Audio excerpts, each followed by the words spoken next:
We good, Ally? Happy New Year and welcome to the January 7th, 2020 Mercer Island City Council meeting. My name is Deborah Estrada and I'm your city clerk. I will be chairing the beginning of the first council meeting this year. And tonight I will preside over the meeting until the new mayor and the deputy mayor are elected later this evening. So I'm going to start roll call and we are seated by position. So we're going to go left to right with the first position being Councilmember Dave Rosenbaum. Here. Councilmember Salim Neese. Here. Councilmember Wendy Weicker. Here. Councilmember Lisa Anderl. Here. Councilmember Craig Reynolds. Here. Councilmember Benson Wong. Here. And Councilmember Jake Jacobson. Here. Thank you. Next on the agenda is an executive session. The City Council will recess into executive session for approximately 90 minutes to discuss pending or potential litigation with legal counsel pursuant to RCW 4230-1101I and to evaluate the qualifications of an applicant for public employment or to review the performance of a public employee pursuant to RCW 4230-1101G. No action will be taken. The time now is 5:33. Thank you.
Good evening and Happy New Year.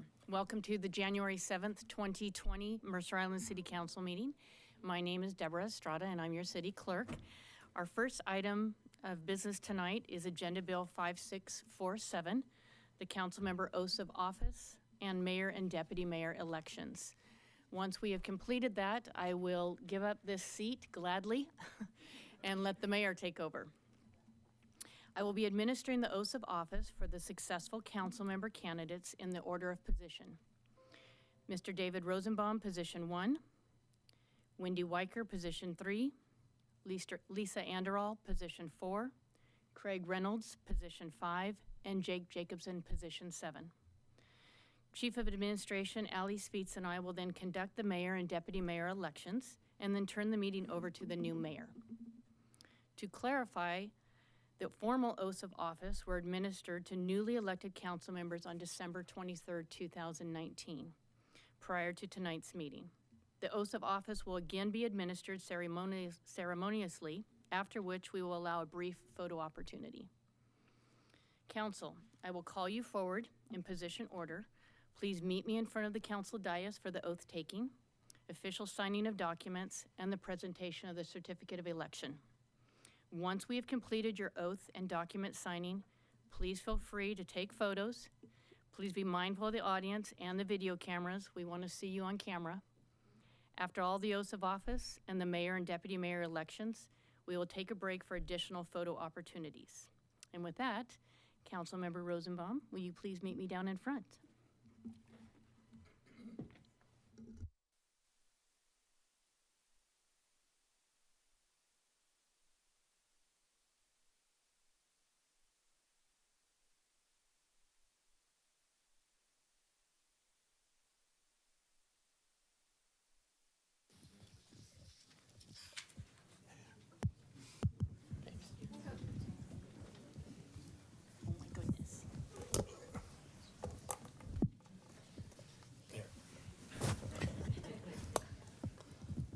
Very good.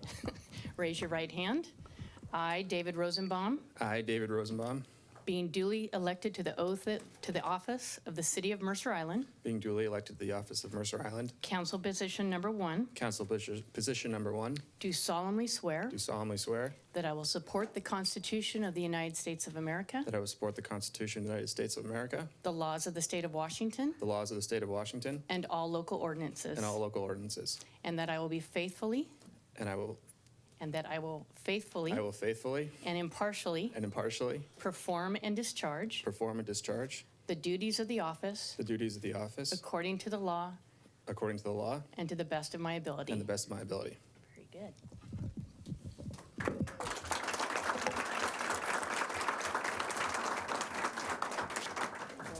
Things for you to sign here.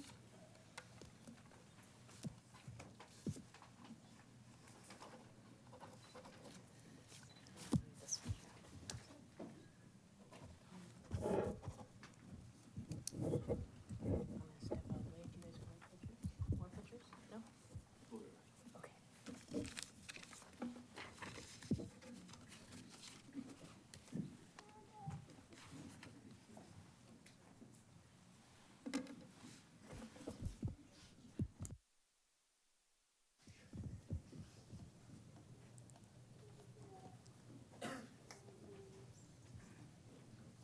Do you want to introduce your family? Introduce them to you, want to? to everybody? Or we'll just go ahead. Wendy, please raise your right hand. I, Wendy Weicker, I, Wendy Weicker, being duly elected to the office of City of Mercer Island, being duly elected to the office of the City of Mercer Island, Council position number 3, council position number 3, do solemnly swear do solemnly swear that I will support the Constitution of the United States, that I will support the Constitution of the United States, the laws of the State of Washington, the laws of the State of Washington, and all local ordinances, and all local ordinances, and that I will faithfully and impartially and that I will faithfully and impartially perform and discharge the duties of the office according to the law and to the best of my ability. according to the law and the best of my ability. Congratulations. Thank you.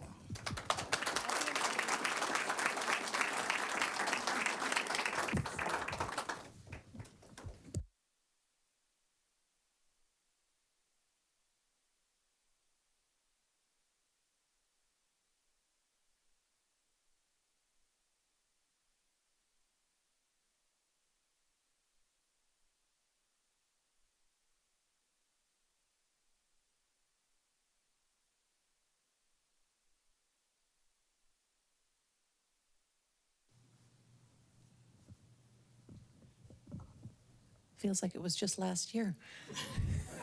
Imagine that. Is anyone joining you? No, I'm by myself today. Okay, it's just you and me.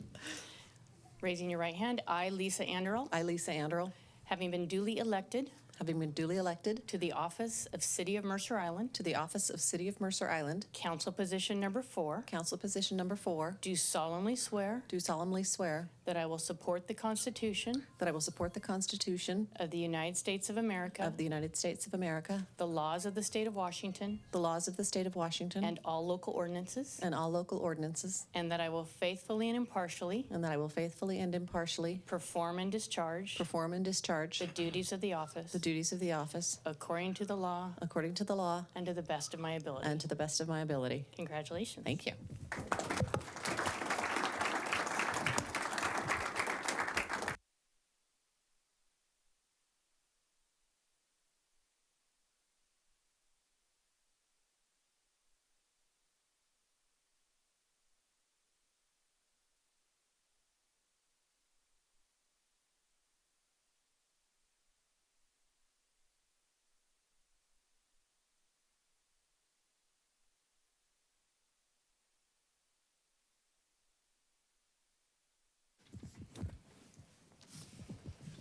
Please raise your right hand.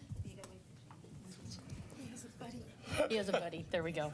Okay. I, Craig Reynolds, I, Craig Reynolds, having been duly elected having been duly elected to the office of City of Mercer Island, to the office of the City of Mercer Island, council position number 5, council position number 5, do solemnly swear do solemnly swear that I will support the Constitution that I will support the Constitution of the United States of America, of the United States of America, the laws of the state of Washington, the laws of the state of Washington, and all local ordinances, and all local ordinances, and that I will faithfully and impartially and that I will faithfully and impartially perform and discharge the duties of the office perform and discharge the duties of the office according to the law according to the law and the best of my ability. and the best of my ability. Congratulations.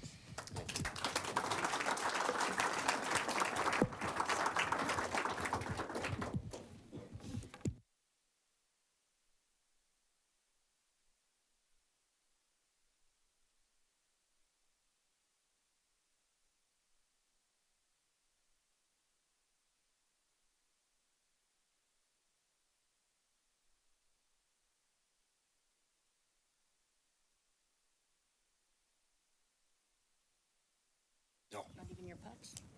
no, they're at home. Let's see here. Right hand, there we go. I, Jake Jacobson, I, Jake Jacobson, having been duly elected having been duly elected to the office of City of Mercer Island, to the office of the City of Mercer Island, council position number 7, council position number 7, do solemnly swear do solemnly swear that I will support the Constitution that I will support the Constitution of the United States of America, of the United States of America, the laws of the state of Washington, the laws of the state of Washington, and all local ordinances, and all local ordinances, and that I will faithfully and I will faithfully and impartially and impartially perform and discharge perform and discharge the duties of the office the duties of the office according to the law according to the law and to the best of my ability. and to the best of my abilities. Congratulations. Thank you.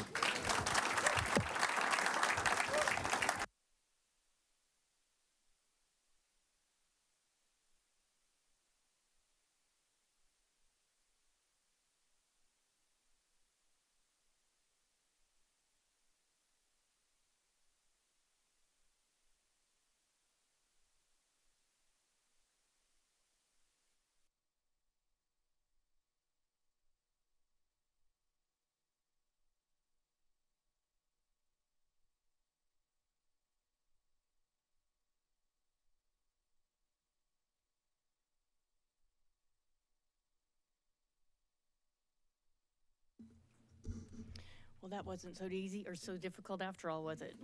I think I was shaking more than all of you. Okay, under Washington state law, in the council manager form of city government, council members choose a mayor and a deputy mayor from among themselves every 2 years at the very first meeting. The election process is outlined in Section 2 of the Mercer Island City Council Rules of Procedure. First, I will call for nominations for a council member to serve as mayor. If more than one nomination is made, an open election will be conducted by roll call vote to decide among those nominated who shall be elected. The roll call vote will be conducted as follows.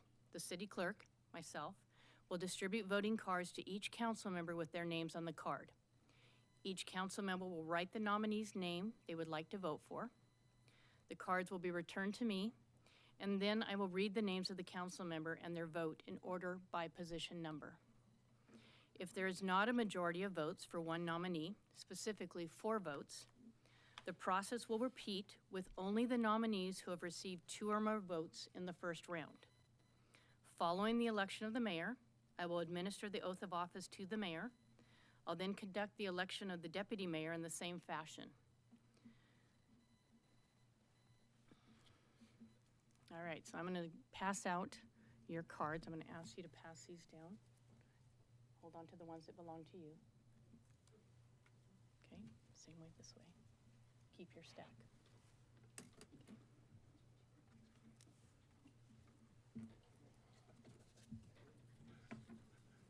Ally's going to help me keep track of all this.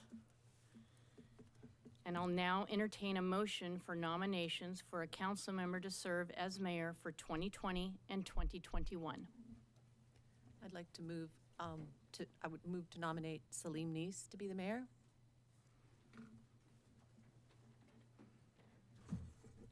And I would like to move to nominate Councilmember Wong for mayor.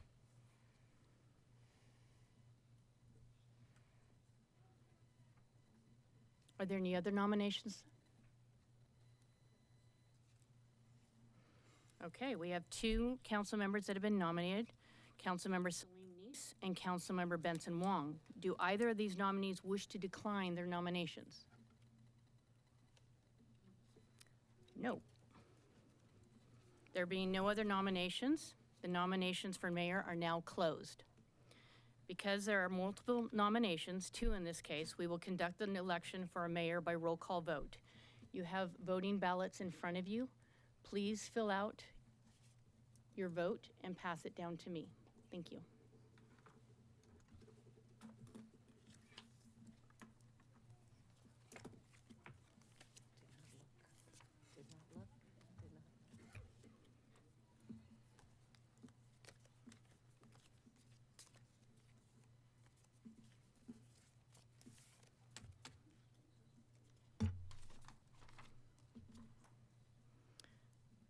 Councilmember Rosenbaum voted for Councilmember Wong. Councilmember Neese voted for Councilmember Neese. Councilmember Weicker voted for Councilmember Wong. Councilmember Anderall voted for Councilmember Neese. Councilmember Reynolds voted for Councilmember Wong. Councilmember Wong voted for Councilmember Wong. And Councilmember Jacobson voted for Councilmember Neese.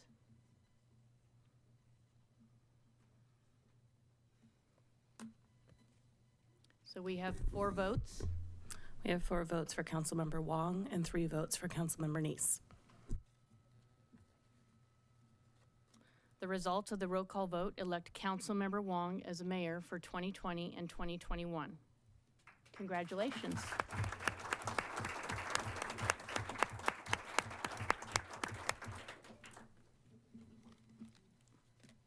We're going to go through the same process now for deputy mayor elections. Oh, I can swear him in. Yeah, we can do that. Ready? Okay, we'll go down in front.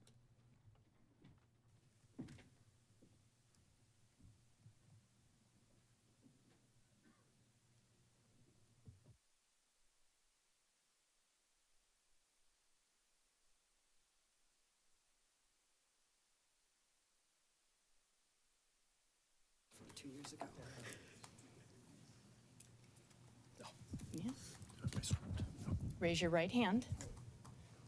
Oh, I'm sorry. No. This is an exciting time. Wow. A momentous day. She rolled over for the first time today. Oh, that's wonderful. I, Benson Wong, I, Benson Wong, do solemnly swear do solemnly swear that I will faithfully and impartially I will faithfully and impartially perform and discharge the duties to perform and discharge the duties of the office of mayor of the office of mayor of the city of Mercer Island of the city of Mercer Island to the best of my ability. to the best of my ability. Congratulations. Thank you very much.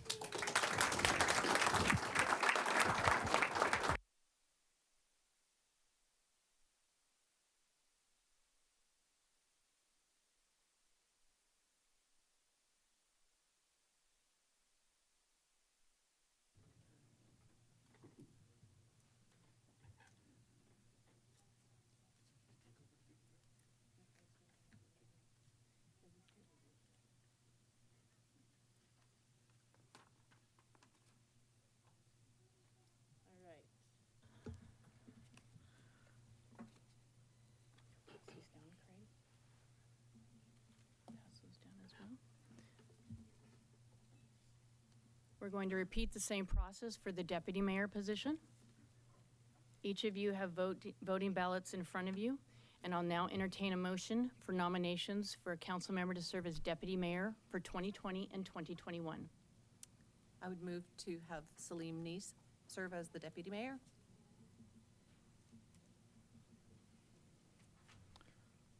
I'd move for Councilmember Weicker to serve as deputy mayor.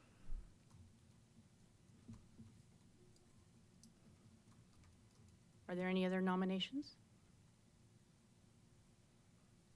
Okay, Councilmember Salim Neese and Councilmember Wendy Weicker have been nominated to serve as deputy mayor. Do either of the nominations wish to decline their nominations? Or nominees, excuse me. Hearing none. There being no other nominations and the nominations for deputy mayor are now closed, because there are multiple nominations, we will conduct the election for deputy mayor by roll call vote again. Each council member will cast their vote for one of the nominees, and I will read the name of the council member and their vote in order by position number.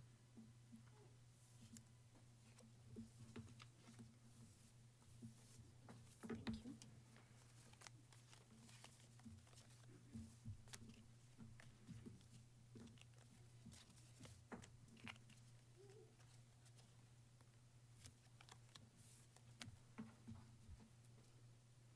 Councilmember Rosenbaum voted for Councilmember Weicker.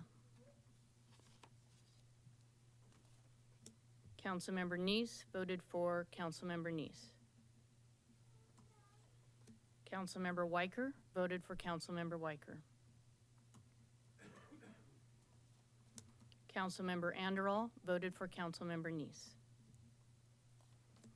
Councilmember Wong voted for Councilmember Weicker. Councilmember Reynolds voted for Councilmember Weicker. And Councilmember Jacobson voted for Councilmember Neese.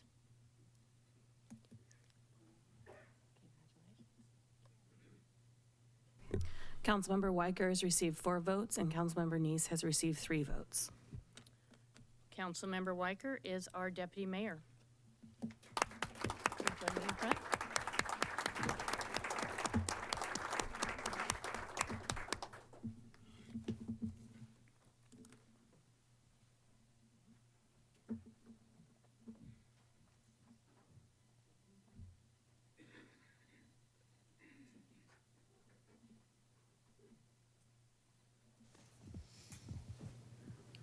Big, deep belly breath.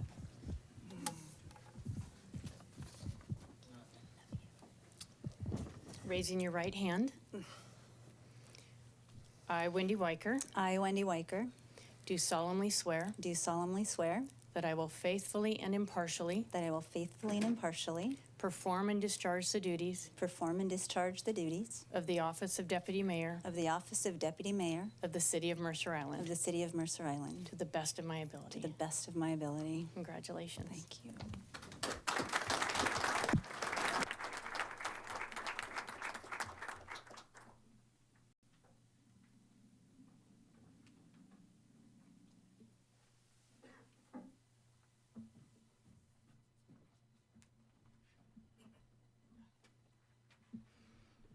Okay, we're going to take a small break right now for more photos and some nameplate switching.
Well, does she want me to hit? Are we all, Jake is here. Who's missing? Dave, we're missing.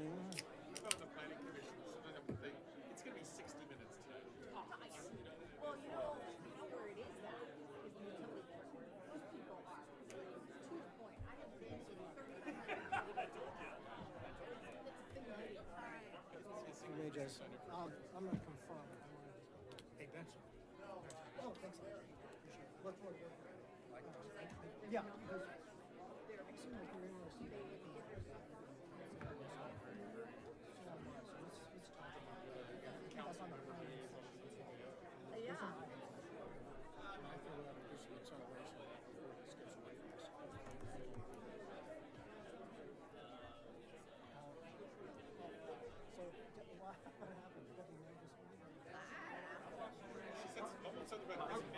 Are we ready to go?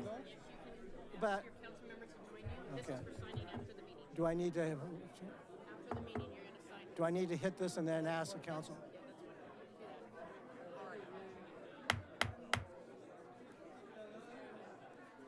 We're going to try to start the meeting in a minute or so, if all the city council members can come to the dais.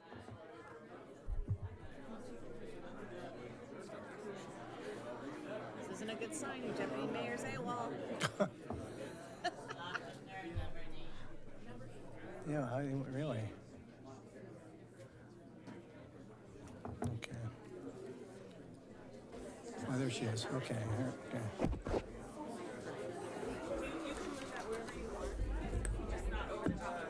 Yep, thank you.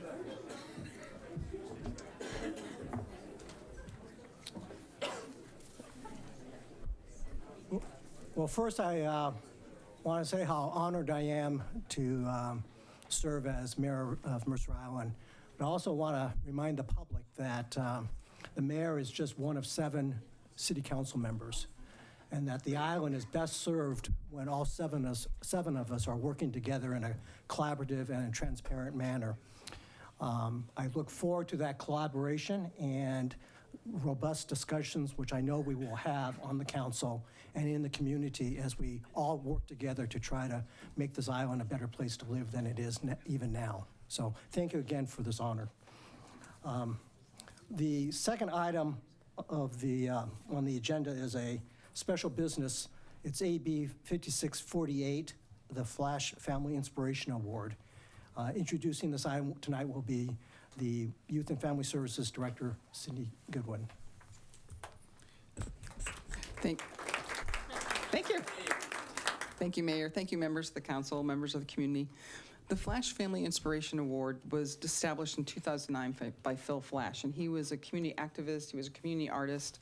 He set up the award to acknowledge Islanders, an adult senior who exemplifies the spirit of good sportsmanship and who also does so with an optimistic attitude and really serves as a role model for other seniors in the community. The award's open to any senior over the age of 55. They are nominated by their peers as a review process. And tonight's award, we really have the honor of recognizing the extensive work and positive attitude of Elliot Newman. And if Elliot can come up.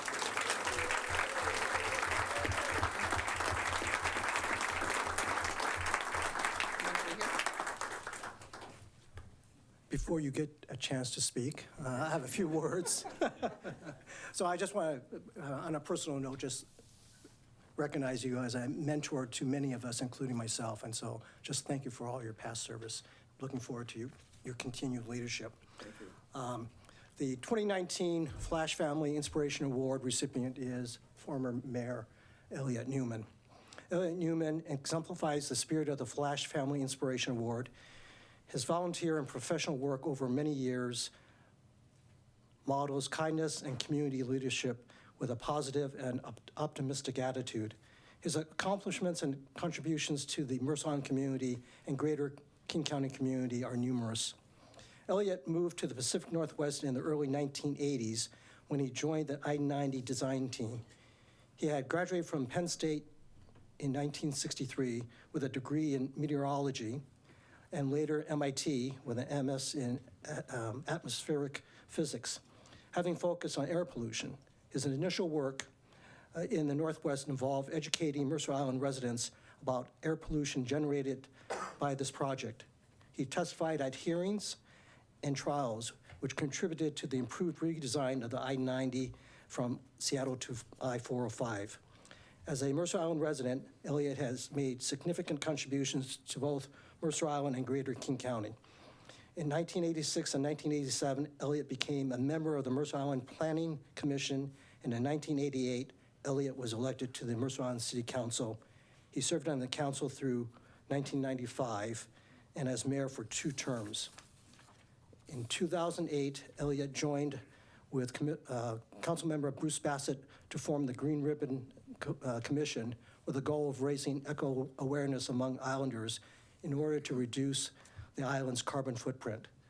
Elliott served on the city's Sustainability Task Force, convened in 2012 by Mayor Bassett to develop a policy document that would help inform and prioritize the city's environmental actions and improve the island's quality of life. He helped establish senior representation on the YFS Advisory Board to evaluate YFS and the Park and Recreation Services to ensure that they reflected the needs of seniors and to help identify services that had been overlooked. Elliott served on the Mercer Island Open Space Conservancy Trust Board for 10 years, 6 years as chair. Elliott initiated a program in Pioneer Park called Letterboxing, a treasure hunt game designed to educate children on all aspects of the urban forest and its life cycle. He also devoted a financial management system to assure donors that gifts to the Mercer Island Center for the Arts would be invested appropriately and properly maintained. Do I keep on going? This goes on forever. It's only a couple more. Okay. You're embarrassed already. I'm sorry.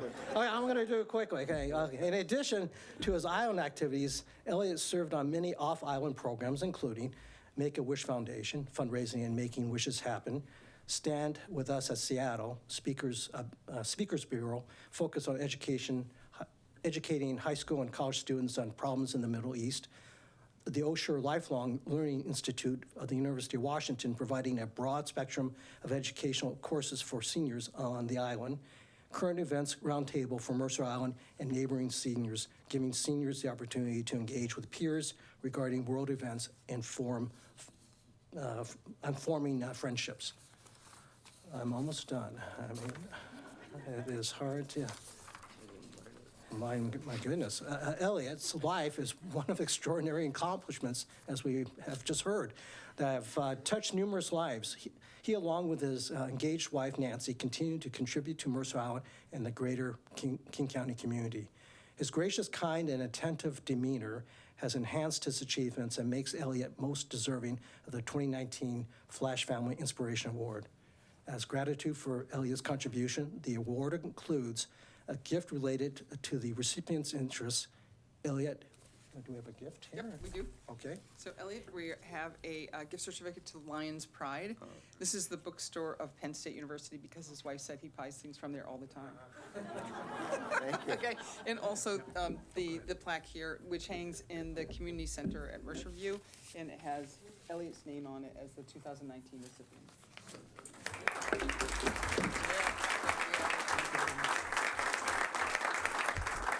Elliott, you're on, okay?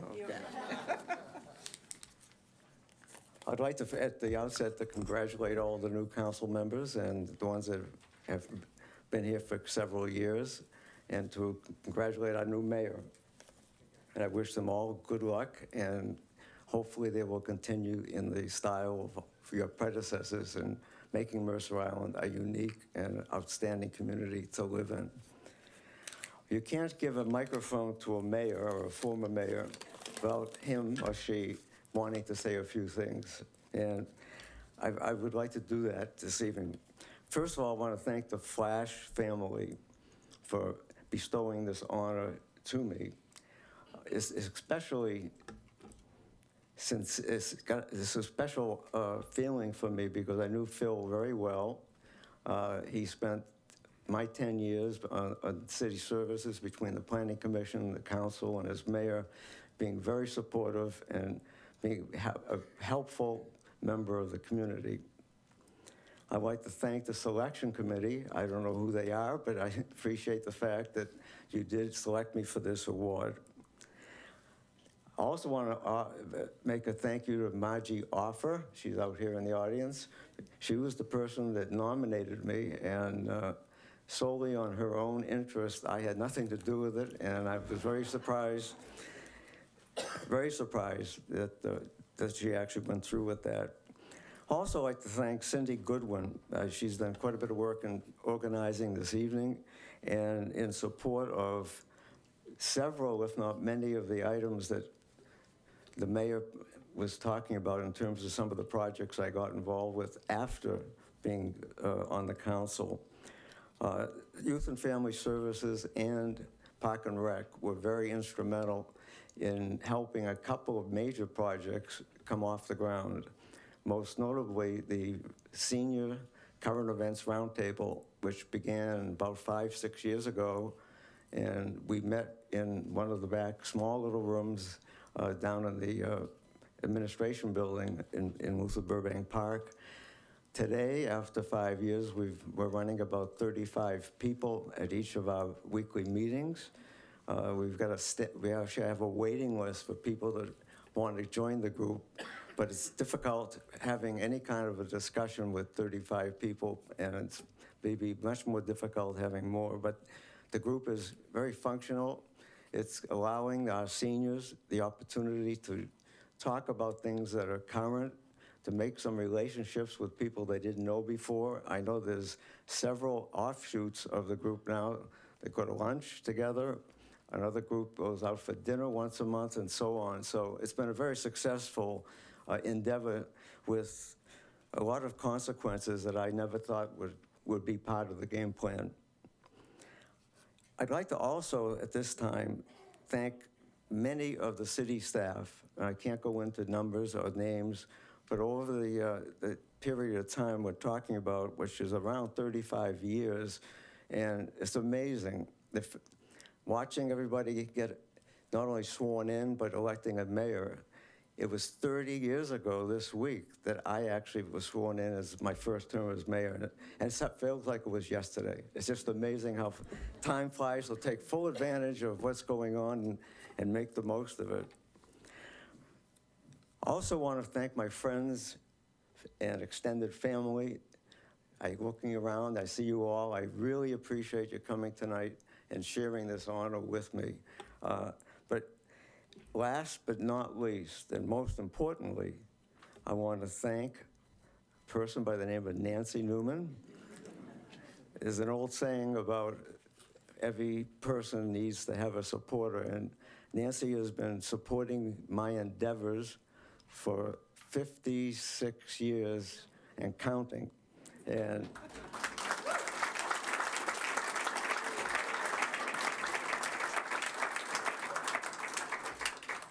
she's been my soulmate, and she's been my inspiration for this entire period. And most importantly, I was thinking about this as I was putting together some thoughts.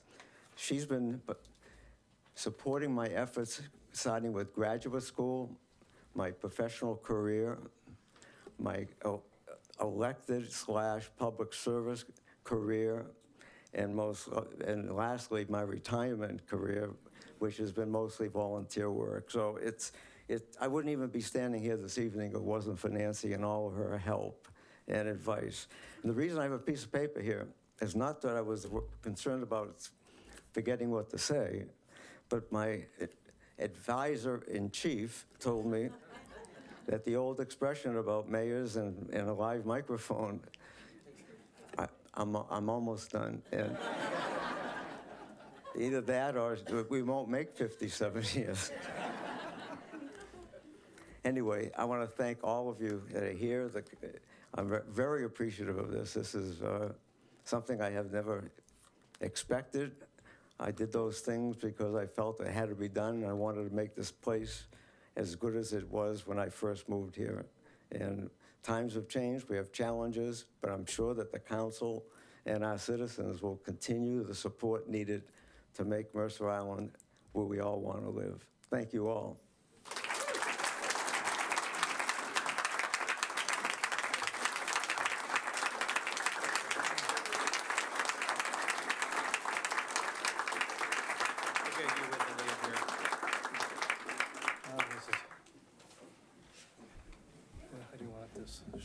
present this to him. Yeah. I'm gonna present this to you, but this is so natural.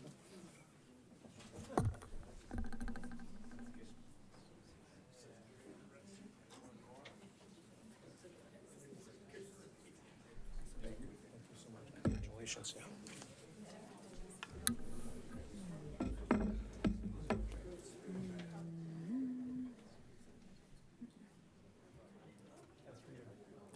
Thanks.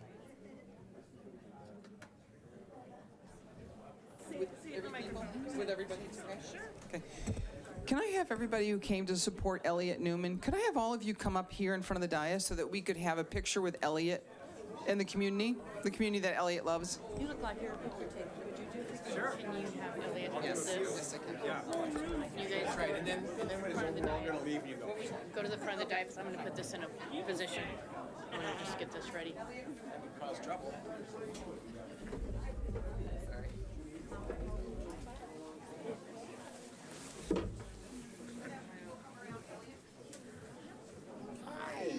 You're supposed to be over here. I think I'm gonna have to get on a chair. Oh, we're supposed to be up in the picture? We're supposed on a chair. In the back.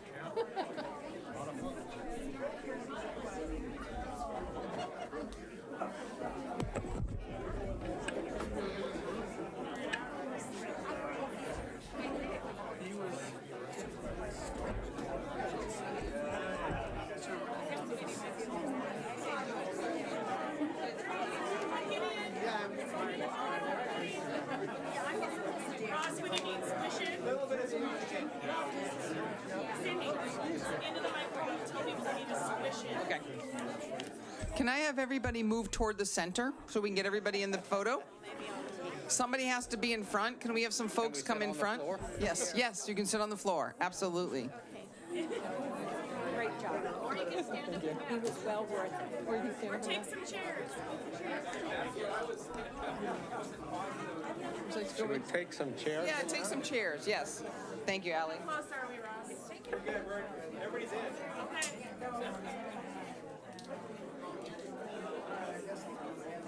Are we okay here? Yeah. Can you come up?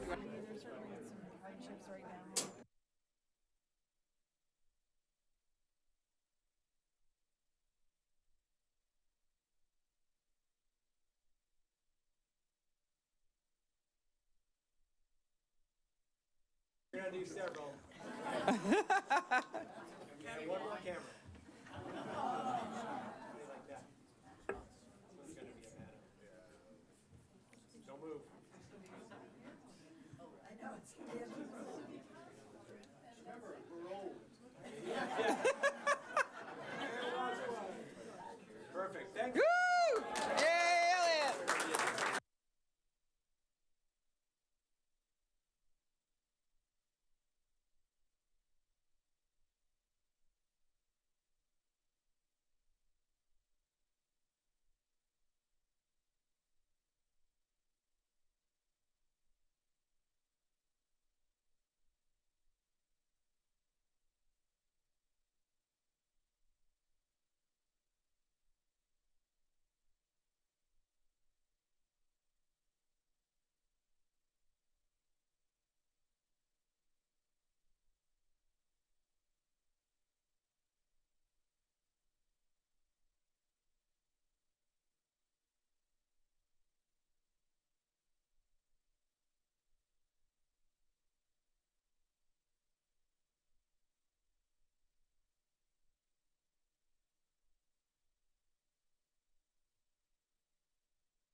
If all the city council folks can get back to the dais, we can start.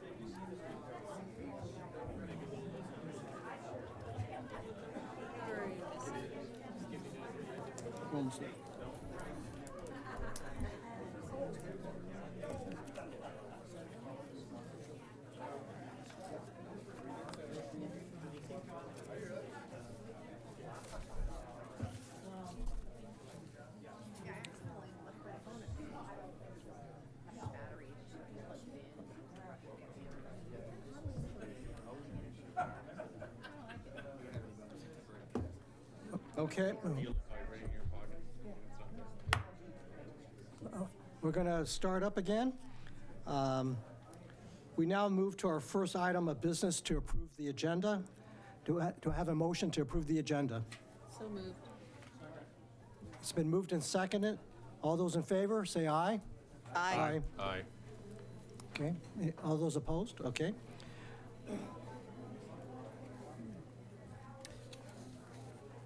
Next up is the, oh, sorry.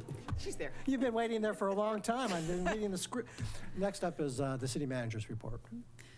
Thank you, Mr. Mayor. I'm not sure how I feel about the room clearing in time for my presentation. Mr. Mayor, Deputy Mayor, members of the council, my name is Jessie Bond, and I'm your interim city manager. For those of you that are new to the council, at most council meetings, although not all, I do attempt to provide a city manager's report highlighting things that have happened. Kudos to the community, the staff, and other business items that are timely and important. First thing is Happy New Year, Happy 2020. Welcome all new council members. We are looking forward to a fantastic year and certainly a lot on the work plan. Connecting with city council, it would have been helpful if we had some of the community members still here. Just a reminder, we have a Let's Talk page that is set up to help community members connect with you in advance of the meeting. It's something that we started doing, I believe, last year. So council community members can write in to the Let's Talk page. We will bundle up any comments and get them to you in advance of the council meeting. We'll be promoting this page more as we go forward. Tree recycling. Anyone still have a Christmas tree up in their house? Out on the front porch in the front yard. Just a reminder, I think we have a couple more weeks where trees will be picked up by Recology. They have to be smaller than 6 feet. Just cut them up and leave them out with your yard waste collection, which happens weekly now. A big thank you to the Mercer Island Athletic Club. This is slightly old news. It was before the first of the year. That's owner Ginny pictured. They delivered over 40 bags of food to the YFS food pantry, and they also donated $1 for every single 1-minute plank that was held by anyone at the Mercer Island Athletic Club during the week of Thanksgiving. I didn't get the total amount of donations. Did anyone here do that? Maybe we should start, this is all staff, maybe we should start doing this at the staff, right? 1-minute planks. Okay, well, thank you to the Mercer Island Athletic Club for their very generous donation. 77th Sidewalk is now open. It took a while to get there. There's construction still happening on either side. I walked my pooch through there last week. It's fantastic. We are expecting a closure on 80th. That's coming up probably in the next couple of weeks or so, although it will be shorter in duration. We'll be keeping the public informed of when that closure is going to happen. The King property, to the council members, I did send you all an email about this. Just a reminder that the King property is in for review. This is a proposed 165-unit retail and multifamily residential building. It encompasses almost an entire city block. Includes 2 levels of below-grade parking, a little over 200 stalls, and 10,000 square foot of retail. The applicant has had 3 pre-app meetings with us and been in front of the Design Commission a couple times. So we are anticipating public outreach will be starting in the next few weeks, and we will certainly be keeping you informed of this project and the community as well. Inclement weather. Anybody looked at the forecast lately on your smartphone? It is calling for a potential of snow over the next week or so. Just a reminder to our community and our council, we are mobilized and ready. although not really excited about the potential for snow. Public Works Director is shaking his head back there. A reminder, we do our best to keep all of our social media sites updated during inclement weather. We also have a Let's Talk page that we've recently launched where we will host all of our inclement weather information, including road closures and such. And we're also trying to put news about or linking to the PSC, Puget Sound Energy page as well. So we're prepared, although we wish it would maybe hold off for a little while. One final reminder about the schedule. You do have your annual planning session coming up in a couple weeks, January 24th to 25th at the Community Center. This is where the City Council sets their goals and confirms a work plan for the year ahead. More information and our packets will be out by January 17th. And that is what I have for you tonight. Sorry to Jason Kittner, our Public Works Director, for all the snow pictures. Thank you. The next item on the agenda is appearances. Am I required to read this? Because it seems like Ira is the only person here, so I'm happy to move along, if that's okay. Ira, do you have anything you want to address before the council? Okay.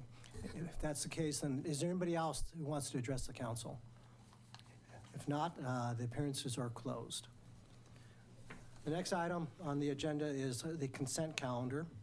The consent calendar contains approved accounts payable reports for December 12, 20, 24, and 26, approved payroll certifications for periods ending December 20 and December 31 and January 3, approved minutes of the meeting, a special board meeting with the Mercer Island School Board on October 24, and approve AB 5649 roadside shoulder improvements, West Mercer Way, Phase 2. Before I ask for a motion to approve, does anybody want to take anything off the consent calendar? Okay. That's probably unduly anal. I'd like to remove the school board one just so that it, from the, or vote on it separately so I can abstain from that one since I wasn't there. Okay. So we will remove the October 24 minutes. Is there a motion to approve the consent calendar? So moved. Is there a second? Second. All those in favor, say aye. Aye. All those opposed? Okay. So now we can address the minutes. And I guess, Councilmember Reynolds, you simply want to go on record as abstaining? Is that correct? Correct. All those, anybody else? Any other city council member? Otherwise, I'll call for a motion to approve the minutes. I would move to approve the City Council minutes of the special joint meeting with the Mercer Island School District Board from October 24th, 2019. All those in favor, say aye. Aye. All those opposed? And we have one abstention. Two abstentions, okay? Okay, we have three abstentions, okay? All right. Now, the only item on regular business is Agenda Bill 5640, Capital Improvements Program Overview and 2019 Year-End Progress Report. And we welcome Matthew Mornick, who will give the presentation. Good evening, Mayor, Deputy Mayor, Council, City Manager Bond. My name is Matthew Mornick, and I'm a member of the City Manager's Office. Tonight, I will walk through about 30 slides to provide a general overview of the Capital Improvement Program, how funds and revenues are organized to support the program, results and potential impacts to the Capital Improvement Program as a result of the November 2019 election, and a summary of capital program activity from 2019. We will cover next steps, as well as have a robust conversation about work that was done in 2019. So this is maybe new for some of you council members, but for others it will be familiar territory. So either way, please ask questions as they come up. the department directors and I are happy to answer your questions along the way.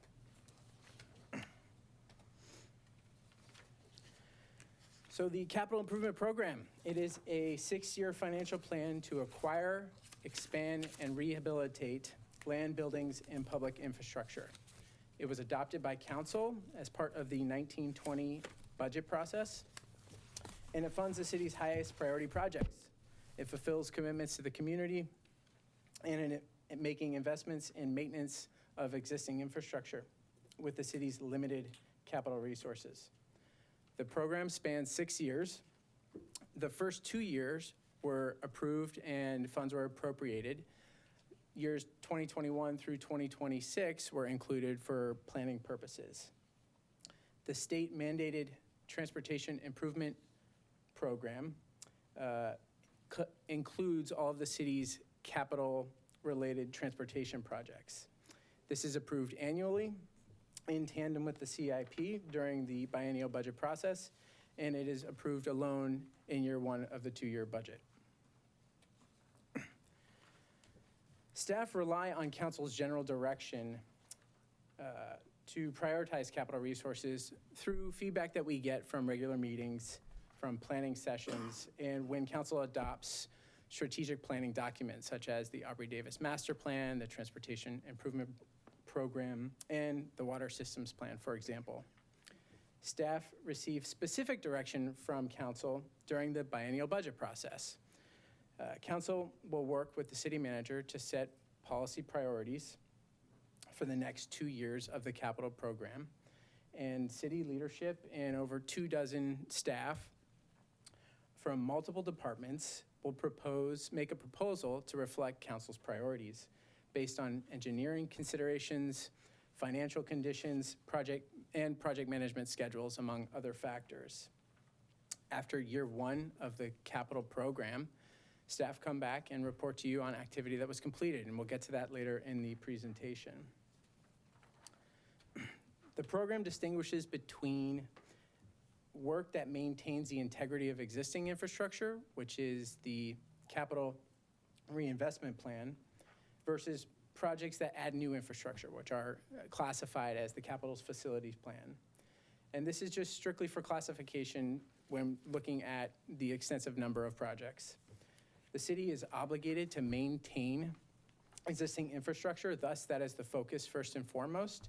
And when staff can ensure new projects that are being proposed in the capital facilities plan can be successfully maintained, then they are integrated into the reinvestment plan.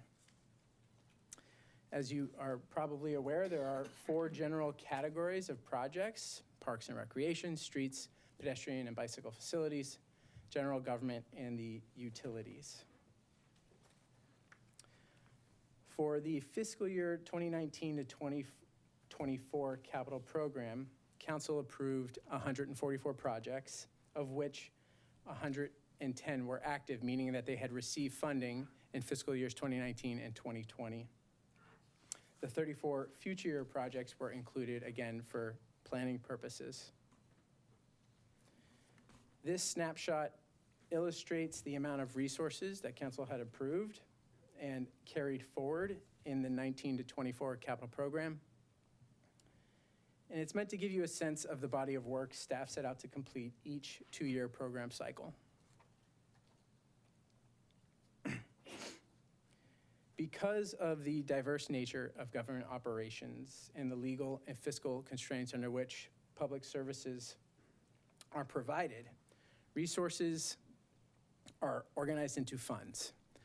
And they are organized based on the revenue source, the nature of the activity that is being financed, as well as whether those resources are meant for restricted or unrestricted uses.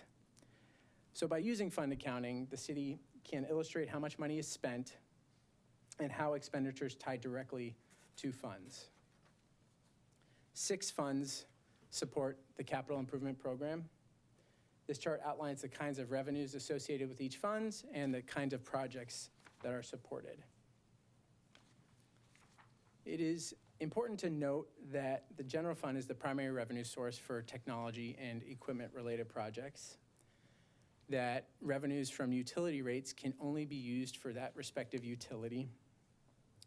Fuel taxes are only used for streets and trail projects.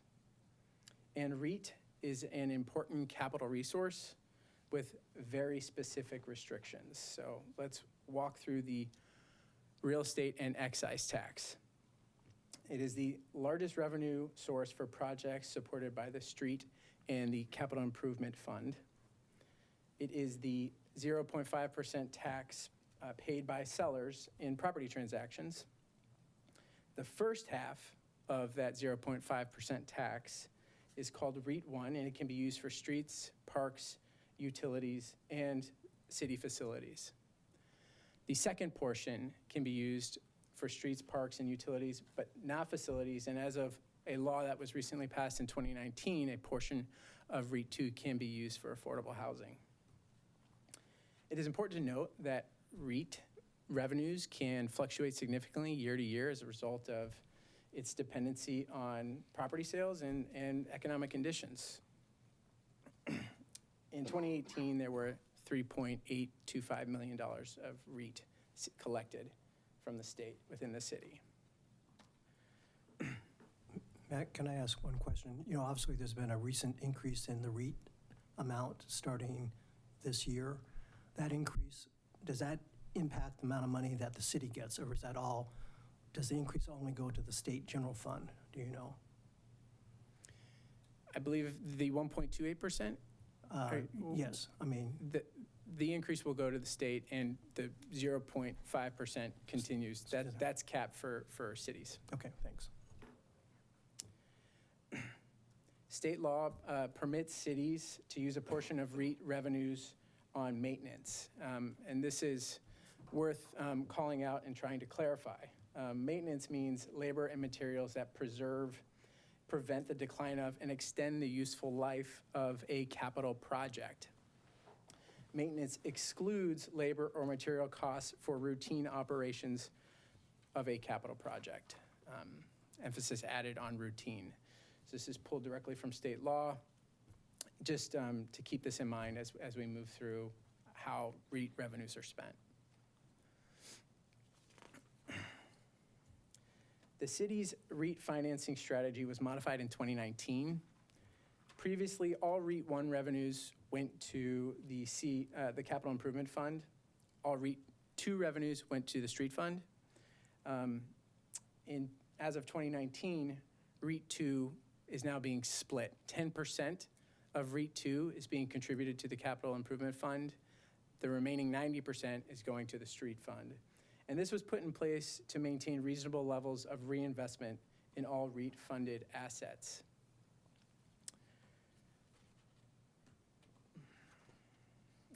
Any other questions about REIT before we get into I-976?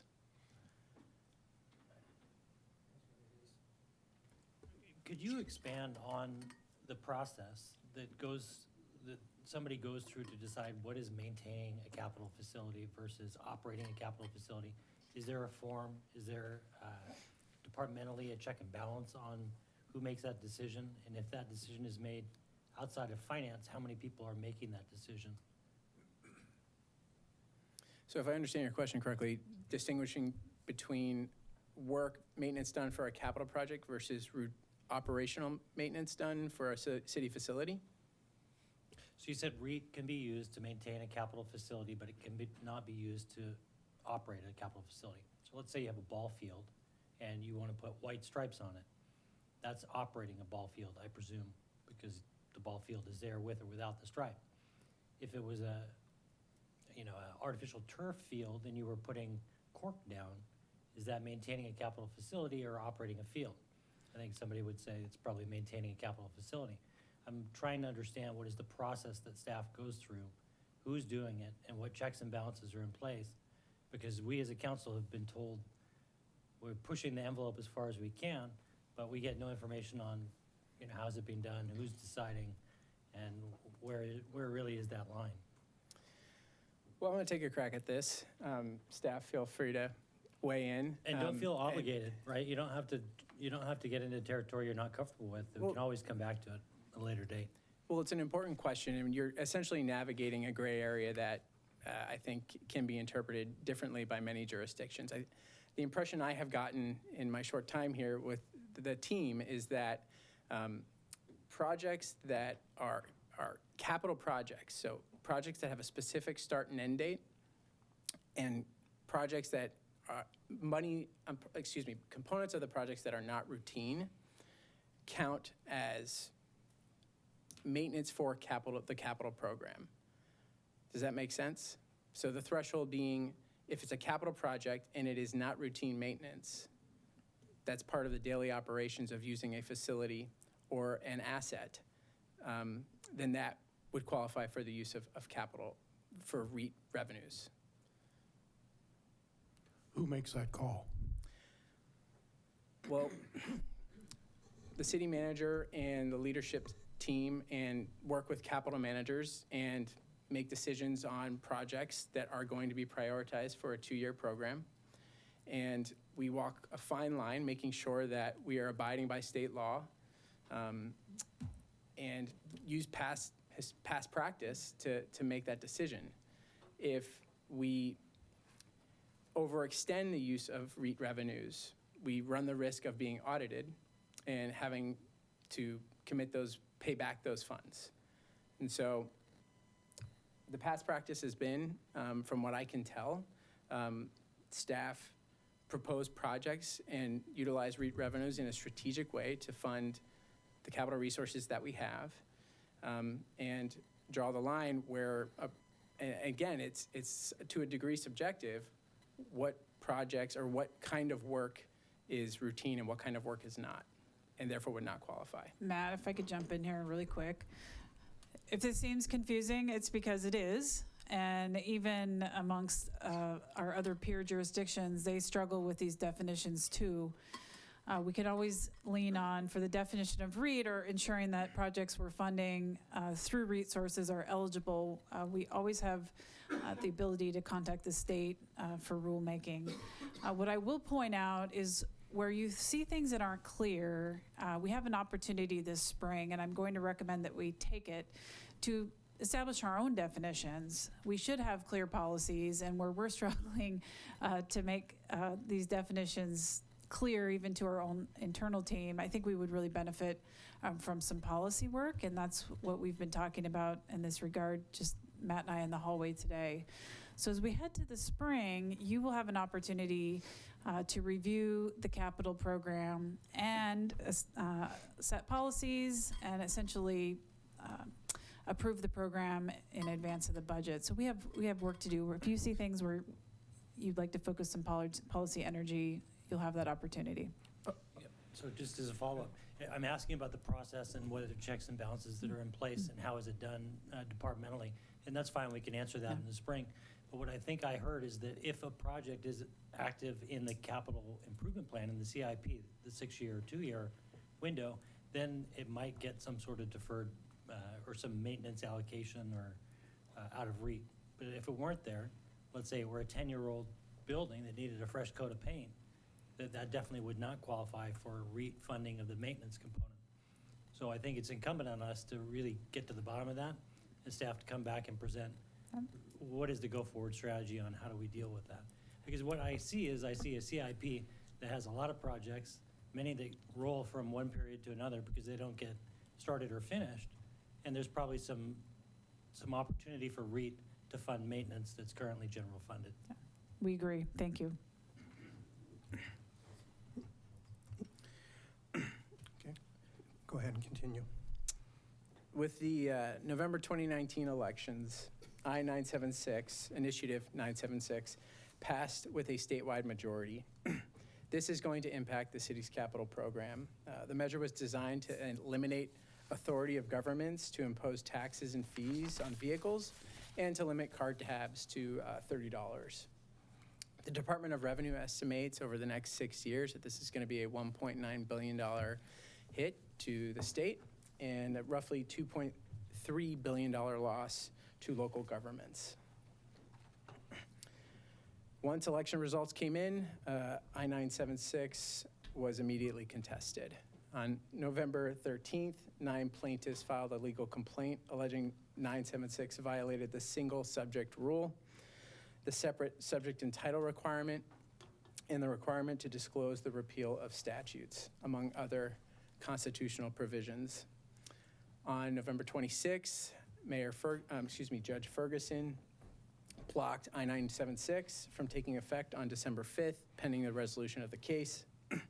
The state Supreme Court affirmed that on December 4th, and holding the measure back. So the Department of Licensing made a statement that they will continue to collect fees and taxes on vehicles, and therefore the city is obligated to continue to collect Transportation Benefit District revenues until the court ruling comes through.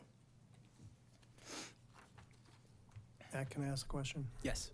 So as far as the funds that are being collected, they're being held in a special account.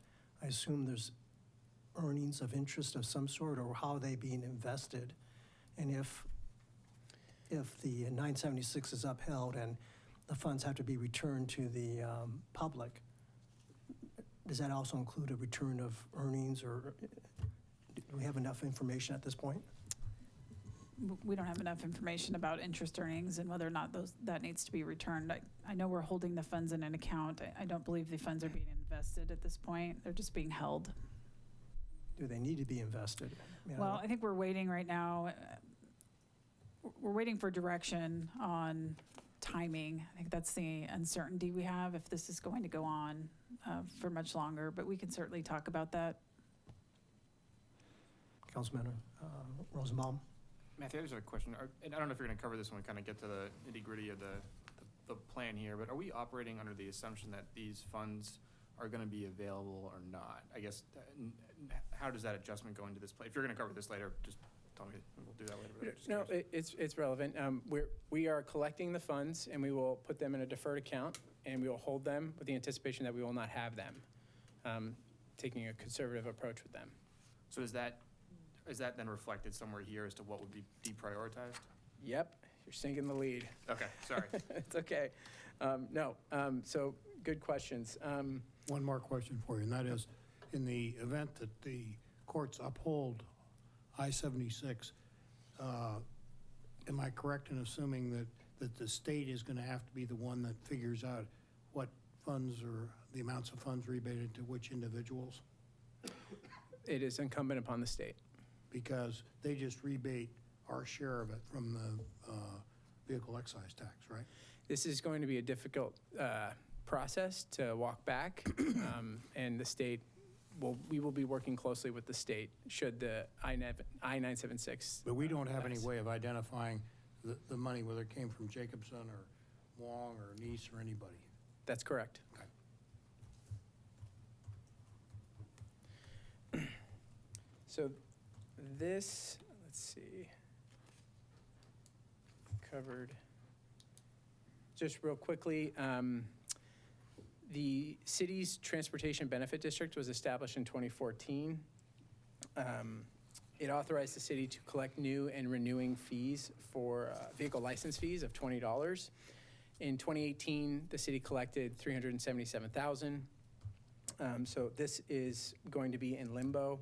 The state monies dedicated to pedestrian and bike facilities is also going to be in limbo pending resolution of the case. That is about $34,000 in 2018. And so we're looking at a $411,000 hit to the street fund, roughly 13.7% of its annual revenues. And so this next slide is a list of capital projects that support the multimodal transportation system. And our plan is in spring, staff will draft the Transportation Improvement Program, which will include these projects. And staff is going to have to evaluate the projects, consider the community priorities, potential financial impacts, engineering opportunities, and practicable project schedules on deciding which projects to postpone or potentially eliminate. Council will review that and provide direction to staff come late spring.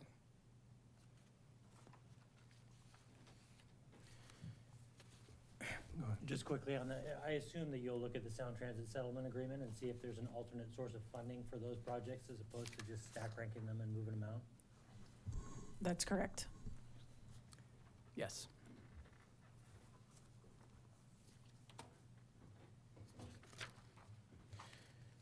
Okay. Thanks to Mayor Benson's suggestion, the city clerk provided printouts of a revised exhibit to make it easier to navigate. Do council members have a new version of this printed out before them? Nope, we will. Well, there's only, If it's printed, it's Oh, yeah. we have Yeah. 4 here. Yep, we can. Okay. It's just in the smaller format. You will notice it's new, there's numbering, so we can more easily navigate all of the projects.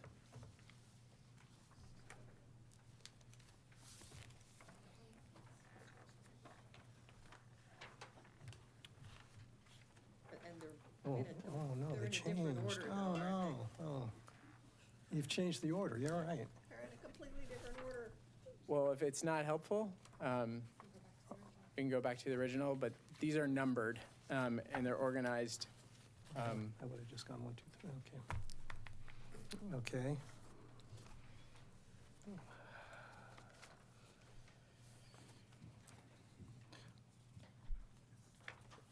Is the plan to go through each one of these to see if any council member has a issue, or?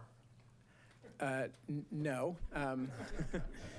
The plan is to walk through the report. We'll give you 30,000-foot view for each of the program categories, leaving plenty of time for questions, and just give you a sense of work that was done, a snapshot view of work that was done in 2019.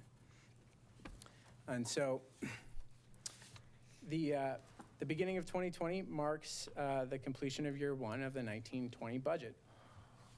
Of the $36.6 million that were appropriated in the capital program, $7.2 million was spent in 2019. Funds unspent in year 1 are available in year 2. Year 1 capital improvement program activity is not an exact predictor of overall progress within the capital program. And that's because project managers work within a 24-month increment, and they have the flexibility to use that time wisely and find financing and engineering economies of scale with their projects. We'll go through each of these project categories, starting with Parks and Recreation. And this provides you an overview of Parks and Recreation capital activity. Excuse me, Matt, is there any way that you can cross-reference what the new sheet with projects that are listed on the old sheet? I mean,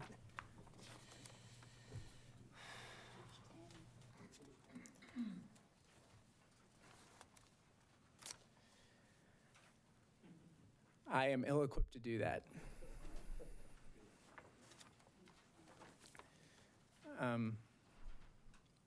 We can take our time through this. the Deputy Mayor mentioned it's page 10.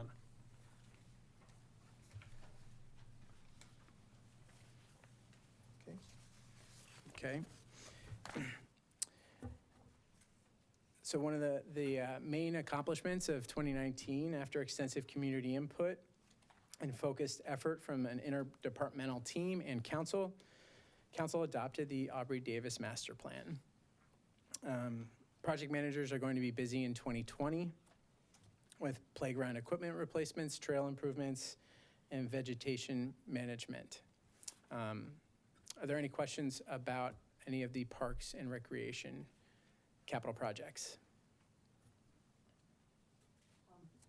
I do have one. I'm sorry I wasn't able to get this in, but we did have a question from a constituent regarding the nature of the lighting along the Northeast Quadrant Trail of Pioneer Park in Project 1.1. And I apologize, I don't like to spring things on people, but if you know what the nature of that lighting is and the specific location, that'd be great. Otherwise, I can, maybe it can be provided to council afterwards.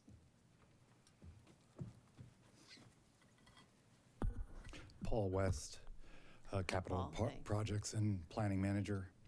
This is a project that we have put on the books, put in the 6-year plan as an unfunded project.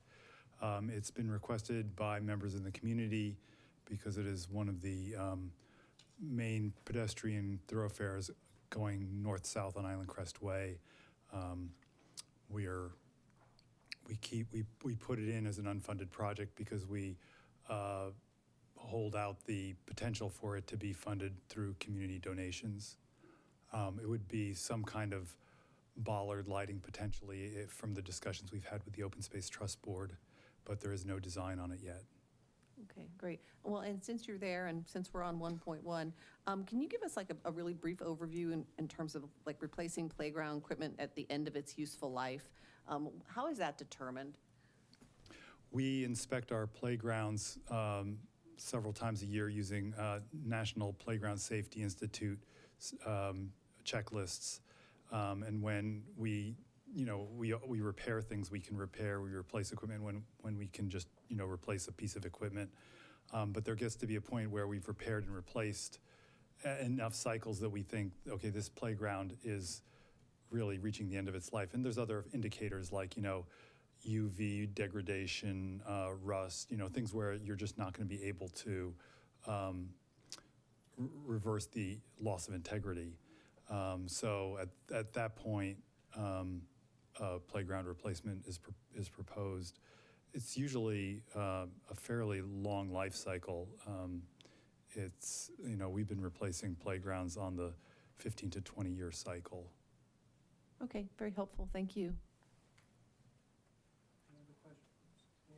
At this point, I actually have a question on it's project 1.6, the Lincoln Landing.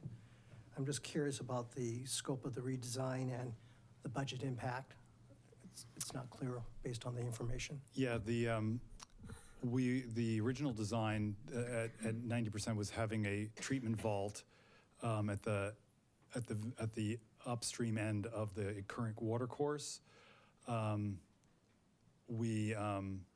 When Fish and Wildlife reviewed that, they said it was a potential barrier to fish passage. And we have rescoped to move the treatment vault further up into the watershed where it will not be a barrier to fish passage.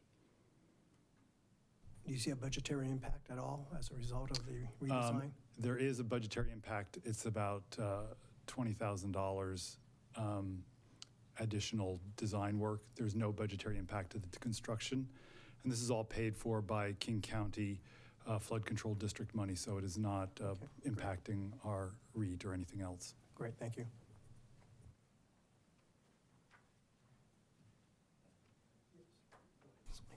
Sorry, jumping back to 1.1, the Adventure Playground fencing. Is this the nail the 2x4s to the trees project?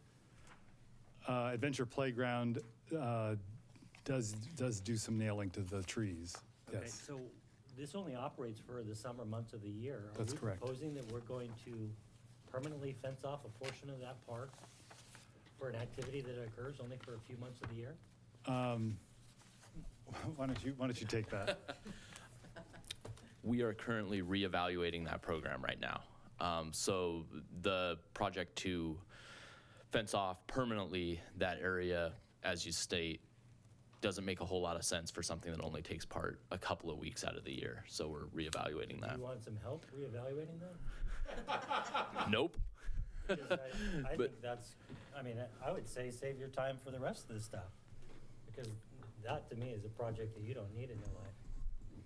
I appreciate the Just feedback. my view, but, okay, good. I'm glad Thanks. to hear that you're rethinking that. Okay. Go ahead, yeah.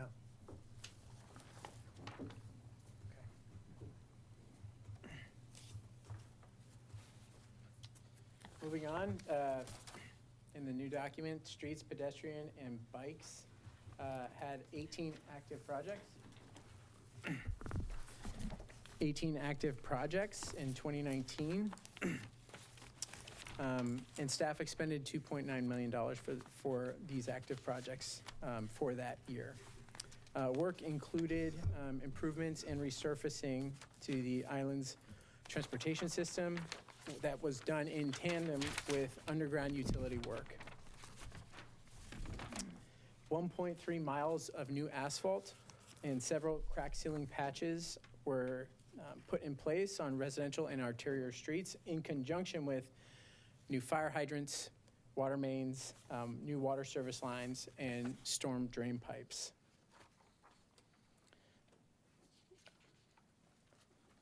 Are there any questions on projects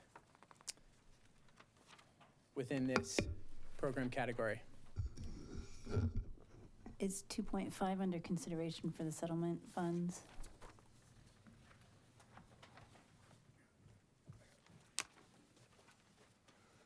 Jason Kinner, Public Works Director. Yes, that is one that we would consider for settlement use. I have something else. Go ahead, Lisa. Okay, thank you. On, I thought I understood that the grade lines meant that the project was complete. Because it says completed projects highlighted in gray, so I think I did correctly understand that. But say on 2.2, where it shows that the budget was, for 2 years was 1.3 million and 900,000's been expended and 400,000 is funds available. Are we gonna spend that money? And if so, why is it marked as gray and complete? So that is a error on our part. Gray denotes that the project was completed, but there are some grayed out projects that are annual ongoing projects. And if they are gray, that denotes that work scheduled for 2019 was completed. Okay, but ongoing work into 2020. Yes. Great.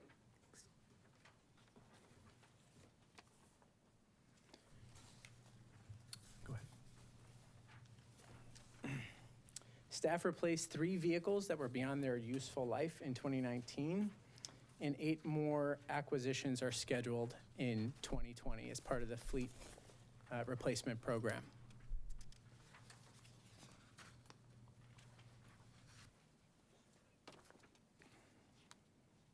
Any questions about vehicles and equipment?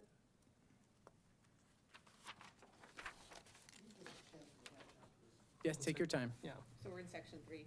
yeah.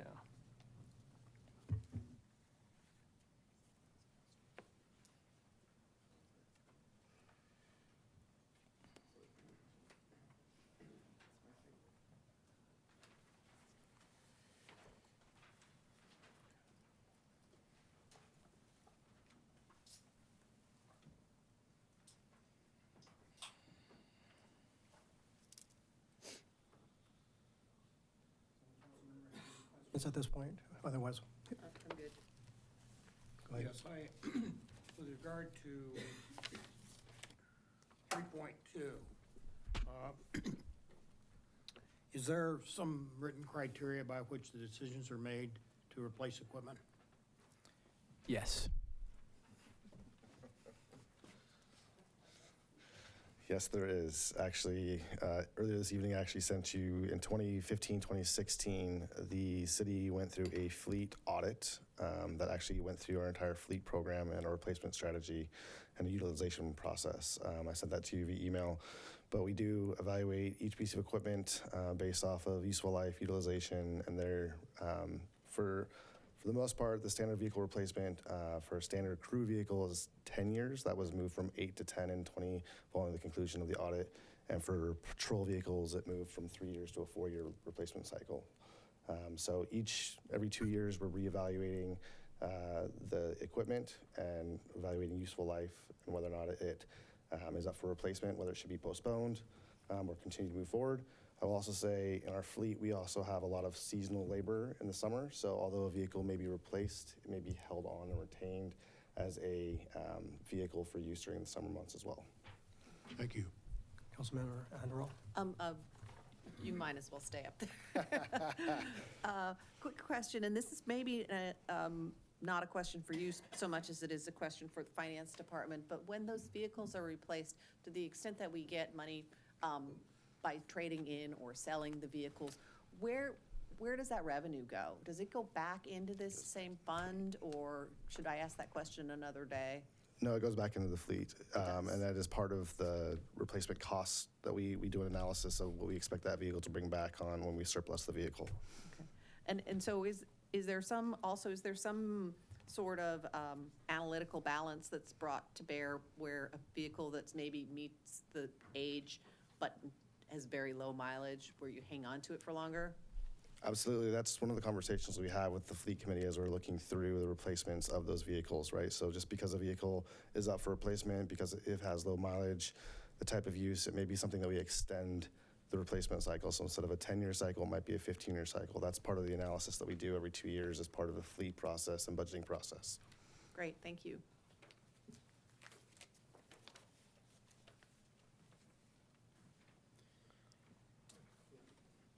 Okay.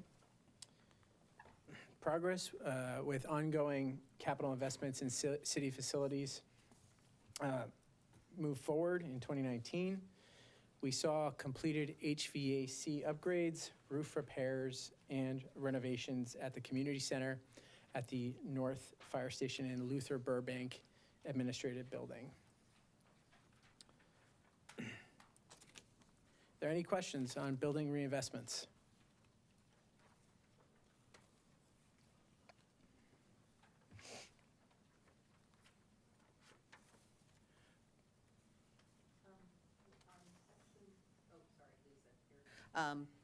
Project 4.5, the thrift store, it says that the description of the project was replaced lockers, carpets, and repaired VCT.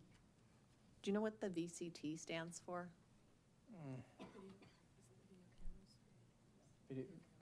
We have consensus, it means video cameras. Okay. So security measures then? Yes. Great.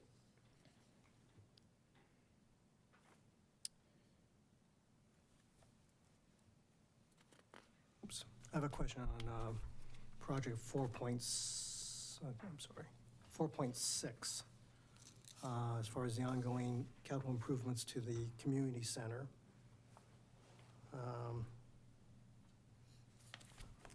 Apologize here for a second. You know, as far as the improvements, was there any discussion regarding, I guess, confirmation that, I apologize, I am actually trying to find the, oh, I'm sorry, it is 4.8, okay, on the administration building, the YFS administration building. I'm just curious whether or not, or if you can confirm that no additional capital improvements are needed because of the $1.5 million grant that the YFS received for additional staffing and what have you. No capital funds. No. Are you talking about building modifications to accommodate the additional Right, staff? to the building That's itself. correct. There may be some additional equipment required to support those staffs, but that was to support those additional staff. That was included as part of the grant. Okay, thank you.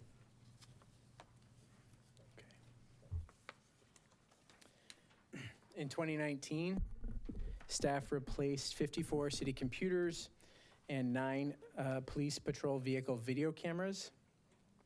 In January, later this month, the new city's website will launch, which is very exciting.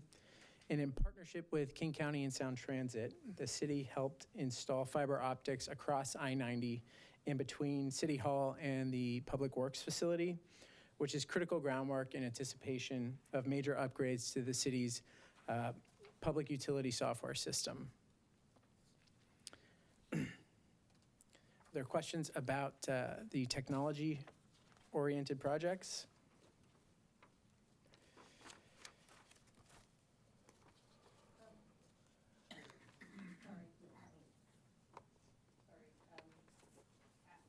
Actually, I do appreciate the numbering and the reordering and the smaller format. That was a little, caught me by surprise when we came in, but it makes it easier to navigate.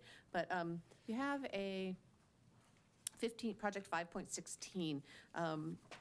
Can you explain how that's not, on the thrift store cameras, how that's not duplicative of the project I just asked about? Or overlapping somehow on project 4.5? I see project 4.5 was a repair but then we went ahead and replaced a bunch of security cameras at that same location. So I'm just trying to get straight on whether, Yeah, so what we have done is we have put all of our video or security video cameras on the same software and network. So it's accessible by the staff and for IT, and they can make adjustments to it as needed. So I think that the repair on 4.5 has to do with the fact that there was a broken camera that got repaired versus the software that's being used and being implemented for all security cameras. okay, Does that make thanks. sense? Yep.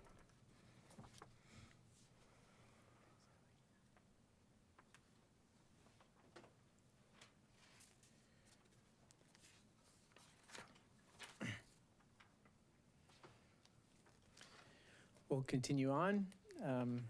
The sewer utility includes 110 miles of sewer line and 17 pumps within and around the island. Many of these projects are interdependent and they are reliant on the SCADA system replacement. So I'd like to call up Public Works Director Jason Kittner to provide you a brief update on this is a mouthful, Supervisory Control and Data Acquisition Project. Good job. SCADA, Supervisory Control and Data Acquisition. So this is our, in layman's term, this is our monitoring and alarm system for our water and sewer utilities. So you'll see SCADA system project both within the water utility and the sewer utility because it supports both utilities. The best way to describe this is on the sewer side, we have 18 pump stations that convey sewage around the island, and each one of those pump stations is built differently and configured differently. And this system, this monitoring system, tells us how that pump station operates to make sure that our sewage flows through the pipes as it's supposed to and off the island to be treated. We've been working with the utility board quite extensively with this project over the past 2 years. The intent was to go forward with the design this year to get an updated engineer estimate to come back and have a conversation with the council about how to fund the project moving forward. We've begun that design work, and as we've gone through the design, it's got a cascading or ripple effect. Every time that we look at modifying or redesigning a pump station, it's got another series of questions that we have to answer. And so the design is taking longer than anticipated, and so this project is actually, will come forward for construction at a later point in time until we get the answers to those unknown questions. An example would be these pump stations have been were constructed in the 50s and 60s. Design requirements were different then than they are today. And so anytime we modify these pump stations, we have to make sure that we meet permitting and regulation requirements. And so those are some of the series of questions that we have to answer through this design process, and that's why the project has been delayed. It's underway, but it's a big project. Questions on SCADA 101?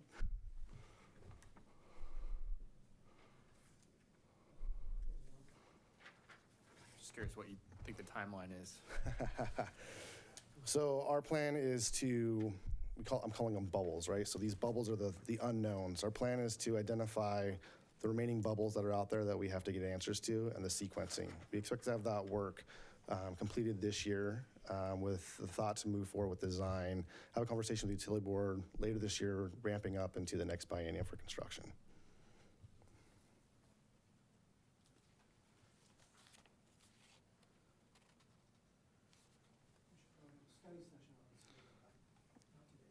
It will be coming. Okay.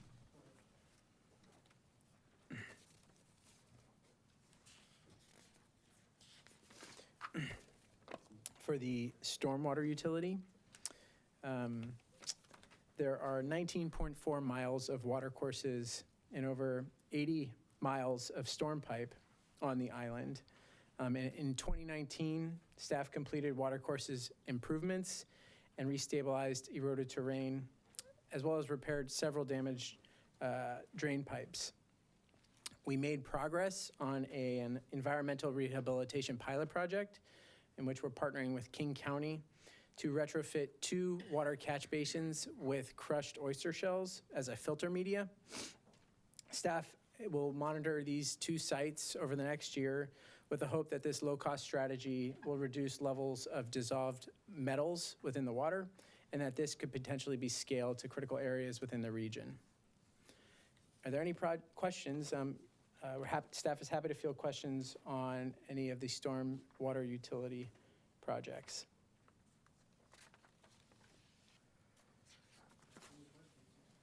Okay. And I believe finally, the water utility has worked very closely in conjunction with the street resurfacing projects. Staff has replaced 2,300 linear feet of water mains and upgraded 83 water service lines on the island. And just for context, there are 113 miles of water mains, 2 4-million-gallon reservoirs, and roughly 7,800 water meters on the island. Staff is happy to answer any questions about the water utility capital projects.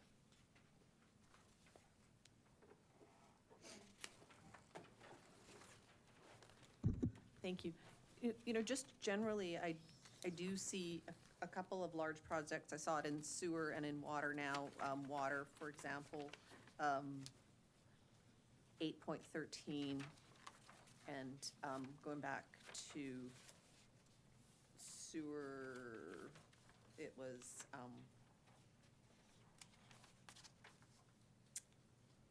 7.8.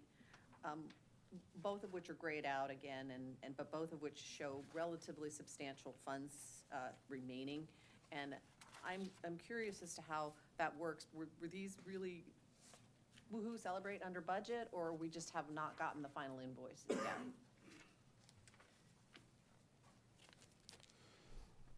On the water system plan, so 8.13, that project was completed last year.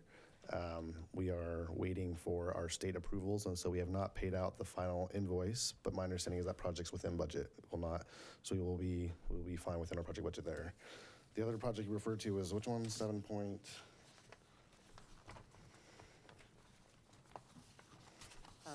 It was a grayed out one. It was with some money left over. It was 7.7 and 7.8 both had money left over, and projects were completed in October. I'm gonna guess you're gonna tell me we're still waiting on inspections. My understanding is that both these projects are complete as well, but I will get you the detailed numbers on what we're left on that project budget for both of those. Thanks. But those are, on the stormwater side, just for the council's knowledge, they tend to go through a more extensive permitting process, and there tends to be delays waiting on other agencies to get through the permitting process. Those are two projects that were carried over because of permitting delays. Jason, can I ask just more of a general question? I mean, again, it's kind of difficult to actually go back and forth on these two different tables and trying to figure out. But in general, I noticed that there's a number of projects that were postponed. And I know that there's only one project that was identified as having gone over budget, but we'll get to that, I'm sure, later. But as far as the ones that were postponed, can you just describe in general the reasons for the postponement, and more importantly, whether or not you have identified any of those projects that might have an impact, budgetary impact, in terms of increasing budget? Anyway, if you can explain that. Sure, good question. So the SCADA project is a big project, and because it's our control and monitoring system for our utilities, because of that delay, it's delayed projects that have been approved on this, in particular on the sewer side. So, Councilmember, you'll recall that last year we adopted the general sewer plan that drives the capital reinvestment program for the sewer utility. Some of the projects that you see on the sewer side include pump station monitoring or a comprehensive model completed. Those projects were teed up with the intent to move forward with SCADA because that information ties directly back to SCADA. At this point in time, it doesn't make sense to move forward with those projects until we have the SCADA system designed and underway. Otherwise, the data may not be compatible. So that's the reason for the delay on those projects. I will also say there's a staff resource component as well, right? So there's an element that we have to make sure that we right-size our capital program moving forward, and we were a little zealous this last go around. We will correct that moving forward, but that was definitely a component as well. On the water side, the big project the meter project, I'm surprised no one asked about that. We've gone through an RFP process to replace the water meters. We had 9 respondents. We went through an interview process, and we've narrowed it down to one preferred vendor. We'll be working on a contract for the meter replacement program that we'll be working with the utility board Q1, Q2 of this year, and that will be back in front of the council in the near future for that project. So a substantial amount of work has taken place. You haven't seen the expenditure side of it because it's been all the front-loaded work, but that'll be forthcoming as well.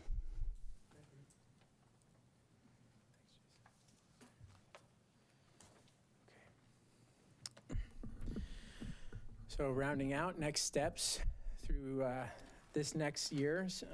In spring, finance will begin the 2021-2022 biennial budget process. We will propose new policy considerations for the capital program based on process improvements, ideas from staff, as well as best practices found elsewhere for mid-sized city capital programs. In spring, staff will look to council to evaluate these policy proposals and set the vision for the 2021-2026 capital improvement program. Council will need to weigh the trade-offs, shaping the capital program's focus with the time, staff, and resources available to complete infrastructure improvement work. So thank you for your time and energy.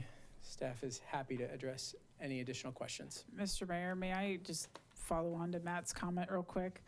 I want to acknowledge, we didn't explicitly provide you the behind the scenes on this. Matt Marnick came to the city. He's a consultant working with us to pick up a variety of duties in the finance department and other areas due to staff vacancies.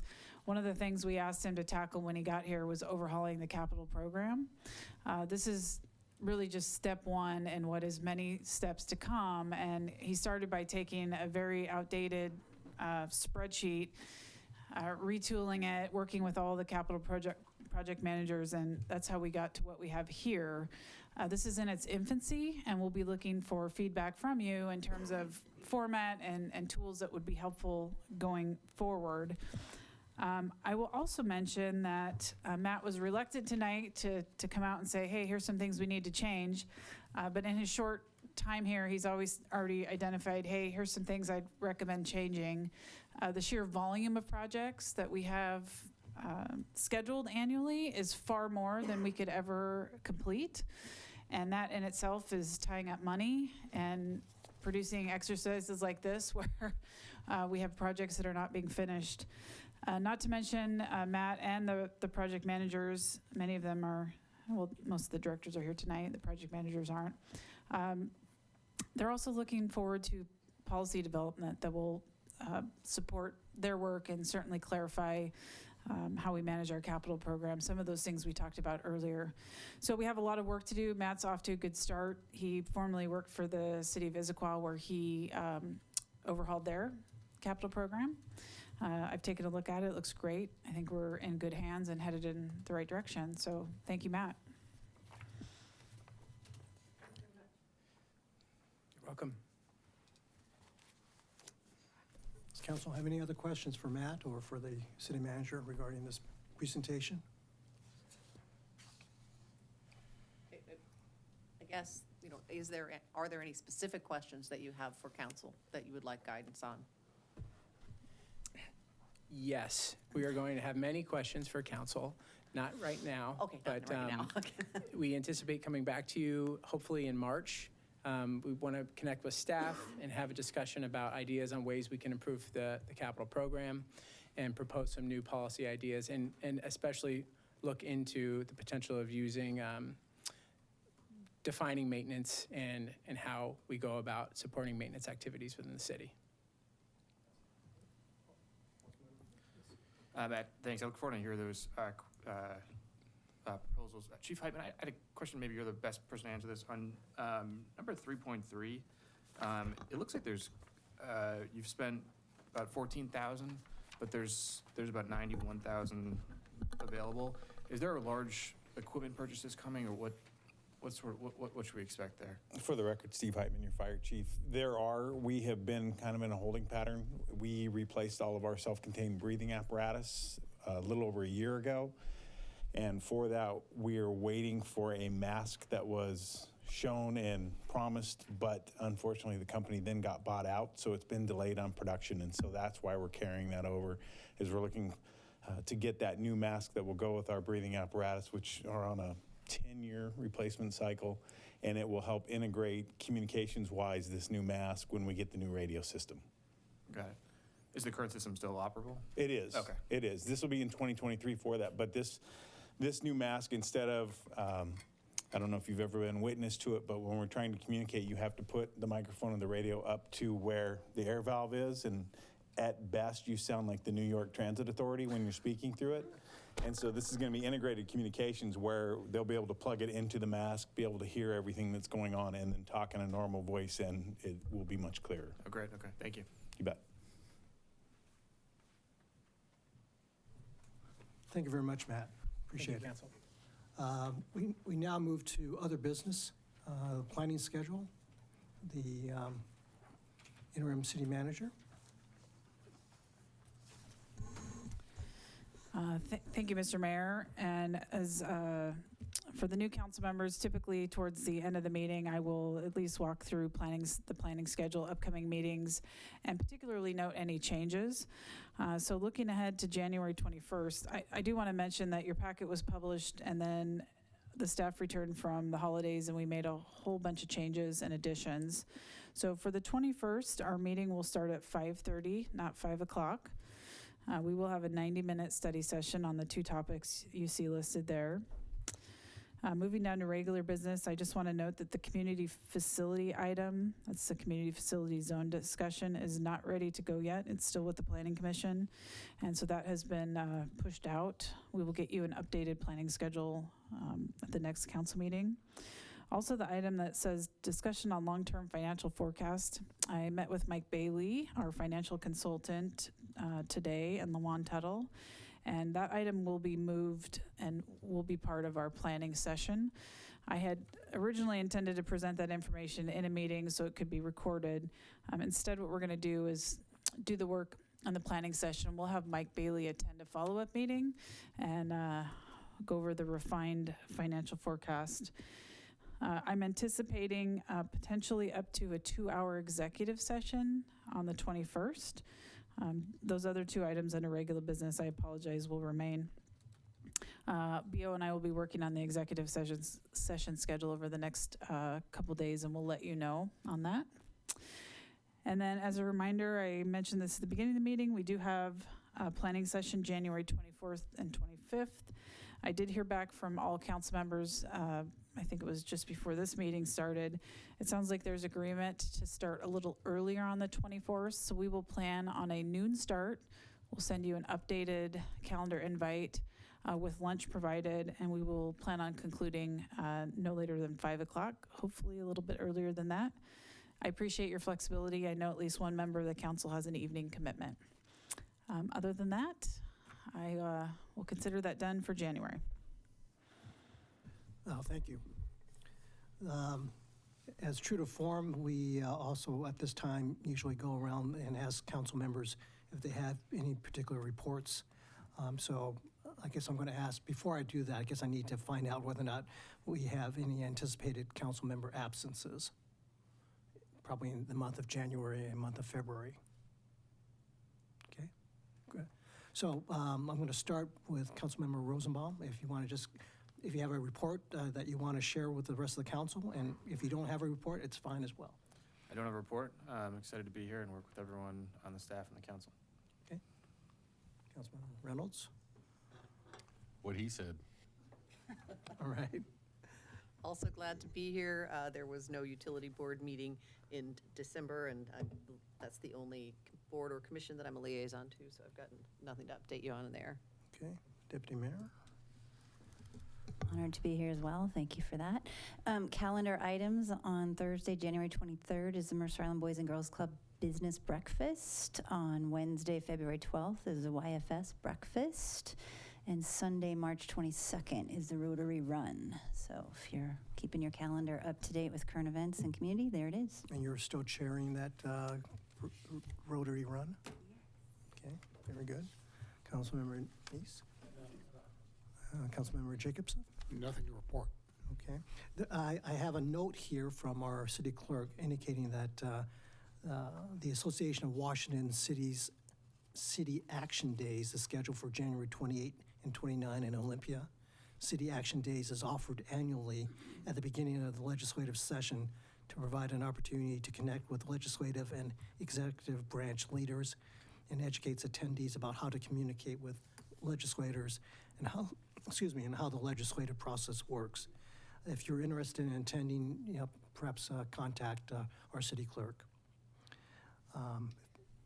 Yes, go ahead. So one more thing, Sound Cities Association is hosting a newly elected reception on January 30th down in Seattle at the Ivors Waterfront. Okay. Thank you. We are now, the City Council will now recess into executive session for approximately 45 minutes to discuss pending or potential litigation with legal counsel pursuant to RCW 42.30.110, paren 1, close paren, small I, close paren, and to evaluate the qualifications of an applicant for public employment or to review the performance of a public employee pursuant to RCW 42.30.110, paren 1, close paren G, close paren. The time is now 9:14, and no action will be taken.